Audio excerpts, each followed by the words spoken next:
বসন্তকাল এলে কোকিল ডাকবে, এটা খুব স্বাভাবিক ঘটনা। আর বাংলায় ভোট এলে দিল্লি থেকে ভোট পাখিরা উড়ে আসবে, এটাও স্বাভাবিক ঘটনা। তার সঙ্গে এটাও স্বাভাবিক ঘটনা, দিল্লি থেকে যে ভোট পাখিরা আসবেন তারা বিধিবদ্ধভাবে সুনির্দিষ্ট কিন্তু মিথ্যাচার তারা বাংলায় দাঁড়িয়ে করবেন।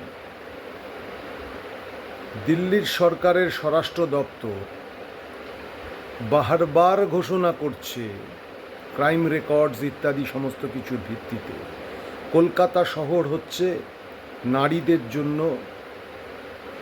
সুরক্ষিত, সবচেয়ে সুরক্ষিত শহর, মানুষের জন্য জীবনযাপনের জন্য সুরক্ষিত শহর। অথচ ভোট পাখিরা যখন আসবেন কলকাতায় ভোট প্রচারে, তারা সুনির্দিষ্টভাবে এই মিথ্যা কথাটাই বলবেন, নারী এখানে সুরক্ষিত নয় বাংলার মাটিতে। কোথায় সুরক্ষিত? হাতরাসে। কোথায় সুরক্ষিত? দিল্লিতে। কোথায় সুরক্ষিত? গুজরাটে। যারা ধর্ষকদের জেল থেকে বার করে নিয়ে এসে গলায় মালা পরায়, খুনে বাহিনীকে যারা বীরের সম্বর্ধনা দেয়, তারা এসে আজকে বলছে বাংলার মাটি নাকি সুরক্ষিত নয়, এখানে নাকি জঙ্গল রাজ চলছে। লজ্জা লাগে, লজ্জা লাগে। মানুষের দৈনন্দিন সমস্যার বিরাট বড় একটা বিষয় এসে দাঁড়িয়েছে রান্নার গ্যাস। রান্নাঘরের চুলা কি করে জ্বলবে তার জন্য মা বোনেরা বা পরিবার পরিজন নিয়ে সকলে দুশ্চিন্তিত বাংলার মানুষ। তখন ইলেকশনের মুদ্রা তারা কি ঠিক করছেন? জঙ্গল রাজ। তা এটা তো স্বাভাবিক, যারা জঙ্গলে থাকে তাদের কাছে জঙ্গলটাই প্রিয়। তারা যেখানে যায় সেখানে জঙ্গল বানায় এবং যেখানে যায় সেখানেই জঙ্গল খুঁজে পায়। তাদের চোখে জঙ্গল, তাদের মননে জঙ্গল, তাদের ধিক্কার, কিছু বলার নেই।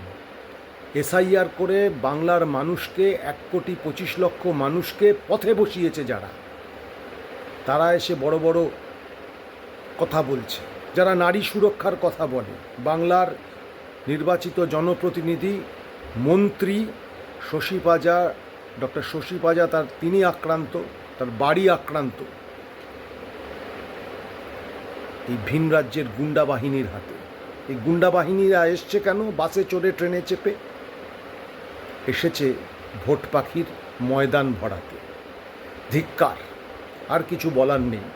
বাংলার মানুষ আরও কিছুদিন সহ্য করবেন এইসব ভোট পাখিদের, যতক্ষণ না পর্যন্ত বাংলার মেয়ে চতুর্থবারের জন্য বিধানসভার নির্বাচিত হয়ে যাবেন, নতুন করে মন্ত্রিসভা গঠন করবেন, ততদিন পর্যন্ত এই উৎপাত আমাদের সহ্য করতে হবে।